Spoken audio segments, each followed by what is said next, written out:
सदन को एक समाचार देना चाहता हूं और सदन से ये चाहता हूं कि इसकी कड़ी शब्दों के अंदर निंदा की जाए। अध्यक्ष महोदय, मेरा भाषण शुरू करने से पहले मैं इस सदन को इन्फॉर्म करना चाहता हूं कि मेरे पार्टी के अध्यक्ष member of parliament barrister Asaduddin Owaisi साहब के ऊपर जानलेवा हमला कुछ देर पहले हुआ है। उनके ऊपर मीरठ से जब वो प्रचार करके वापस आ रहे थे तो दो बंदूकधारियों ने उनकी गाड़ी के ऊपर हमला किया, गोलियां चलाई, लेकिन उनकी जान बच गई। वो आए हैं वापस। मैं सरकार से यह अनुरोध करूंगा कि हमारे वैचारिक मतभेद हो सकते हैं, हमारे राजनीतिक मतभेद हो सकते हैं, लेकिन इस तरह की हरकतें होना 2 महीने पहले उनके घर के ऊपर हमला हुआ जो पुलिस स्टेशन के सामने है और आज उनकी जान लेने की कोशिश की गई है। मैं चाहूंगा कि इस सदन के अंदर जितने भी हम राजनीतिक पार्टी के लोग हैं, ये मेरा या तेरा या तुम्हारा हमारा मामला नहीं है, हम सबसे जुड़ा हुआ मामला है। इसीलिए जो भी दोषी है उनके ऊपर सख्त से सख्त कार्रवाई होनी चाहिए, ये मैं सूचना देना चाह रहा था। अध्यक्ष महोदय, भाषण का टाइम अब शुरू करें तो मेहरबानी होगी। अध्यक्ष महोदय, महामहिम राष्ट्रपति जी का भाषण सुनने के बाद ऐसा लग रहा था कि इस देश के अंदर सब कुछ बहुत कुशल मंगल है, सब कुछ बहुत अच्छा चल रहा है।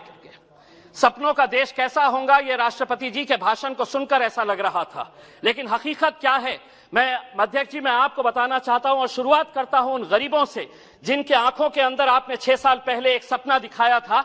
2015 के अंदर हमने देश भर के अंदर वो होर्डिंग्स देखे थे जिसके ऊपर मोदी जी की तस्वीर थी और ये लिखा हुआ था कि 2022 तक हर बेघर को हम घर देंगे प्रधानमंत्री आवास योजना के तहत। मैं देश के आंकड़ों के बारे में नहीं कहता हूं, लेकिन मेरे अपने जिले के मैं आंकड़े बताता हूं जो आपको चौंका देंगे। 80,000 लोगों ने आवेदन किया, गरीब लोग जिनको ये उम्मीद थी कि हमको एक घर मिलेगा क्योंकि मोदी जी कह रहे हैं। 52,000 लोग एलिजिबल हुए, 52,000 लोग क्वालिफाई हुए हैं। और मैं आपको बताऊं कि जनवरी 2022 8 दिन पहले तक का आंकड़ा 22,000 लोग एलिजिबल हुए और उसमें से दिए कितने गए घर? 355 लोगों को घर दिए गए हैं। मैं औरंगाबाद जिले की बात कर रहा हूं।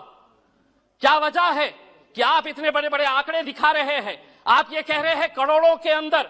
मैं पूरे दस्तावेज के साथ आपको बताया हूं कि 7 सालों से आपने उन गरीबों को सपना दिखाया कि मुझे घर मिलने वाला है। 52,000 लोग इस इंतजार में है कि मोदी जी अब घर देंगे और 355 लोगों को घर दिया गया है।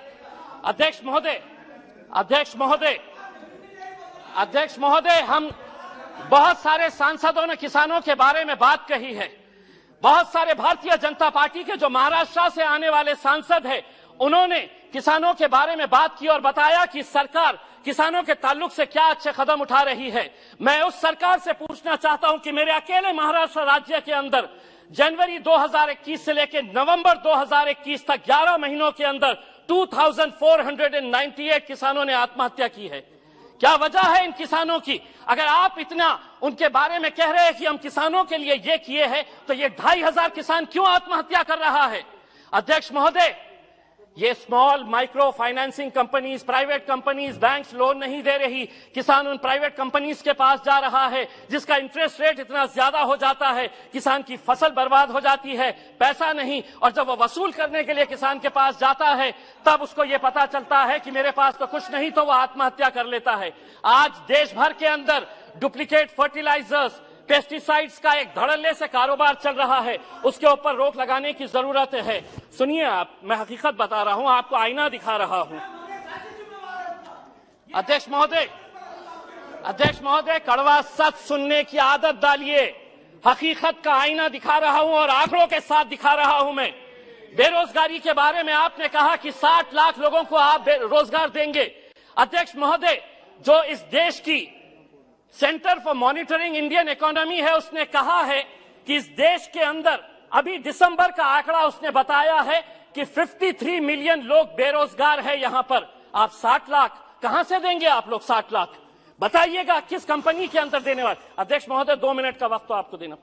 अध्यक्ष महोदय, आज मैं अगर भारतीय जनता पार्टी के बारे में कहा तो महाराष्ट्र की महाविकास आघाड़ी की भी पोल खोलने वाला हूं। हमारी संस्कृति को किस तरह से बर्बाद किया जा रहा है। छोटी छोटी किरानों की दुकान के ऊपर अब वाइन बेचा जाने वाला है।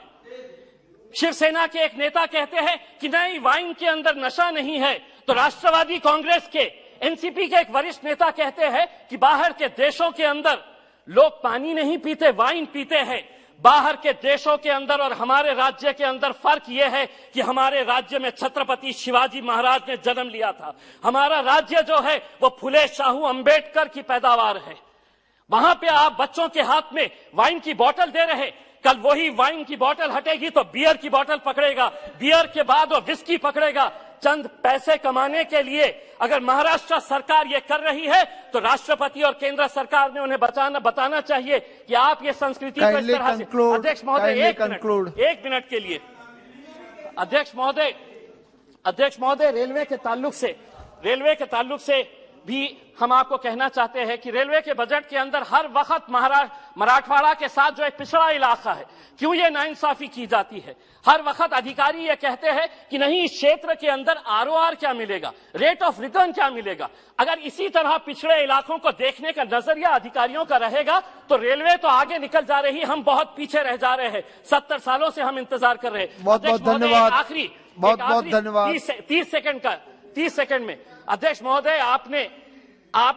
महोदय राष्ट्रपति जी ने अपने भाषण के अंदर इस सदी के सबसे महान शख्स डॉक्टर भीमराव अंबेडकर जी को कोट किया है और उन्होंने बताया है कि हमारी सरकार का मोटो है कि जो बाबा साहब अंबेडकर ने बताया था कि हमारी सरकार किन मूल्यों के ऊपर चलती है, तो लिबर्टी, इक्वालिटी और फ्रेटर्निटी, इन मुद्दों के ऊपर दूर दूर तक आपका इन शब्दों से कोई लेना देना नहीं है। अगर ऐसा तो यकीन मानिए कर्नाटक की उन बच्चियों को आप बाहर नहीं निकालते जो अपने सर के ऊपर हिजाब लगाकर 10 सेकंड अपने सर के ऊपर अपना चेहरा हिजाब से।